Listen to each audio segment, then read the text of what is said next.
oligarchy is taking shape in America of extreme wealth, power, and influence that threatens our entire democracy, our basic rights, and freedom. Well, I would note that President Biden gave the Presidential Medal of Freedom to two people who I think would qualify for his oligarchs. This is not a condemnation of any one individual. In this confirmation hearing, Bernie Sanders calls out Bessent on the rise of oligarchy in America, challenging his stance on the concentration of wealth and power in the hands of a few billionaires.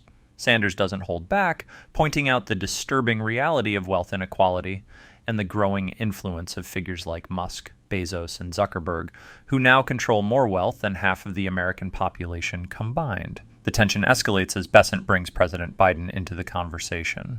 Million people. 3 people, more wealth than the bottom, 170 million. We have more concentration of ownership today than we have ever had.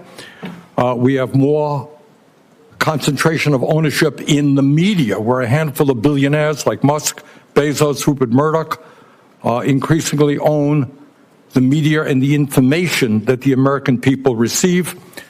We have a corrupt campaign finance system in which a small number of billionaires in both political parties make huge contributions into the presidential and congressional campaigns.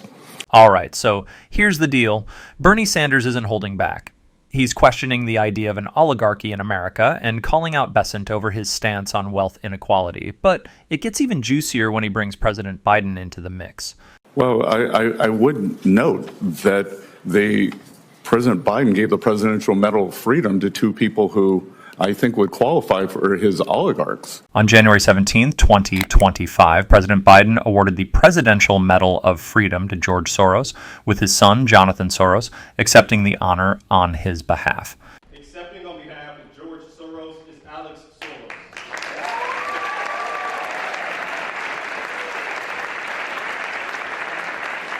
President Biden's decision to award the Presidential Medal of Freedom to George Soros has sparked significant criticism from various public figures and Republican lawmakers. Many conservatives have expressed disapproval, citing Soros's substantial financial support for progressive causes and Democratic candidates. For instance, Republican lawmakers criticized the award, questioning the appropriateness of honoring Soros with the nation's highest civilian honor.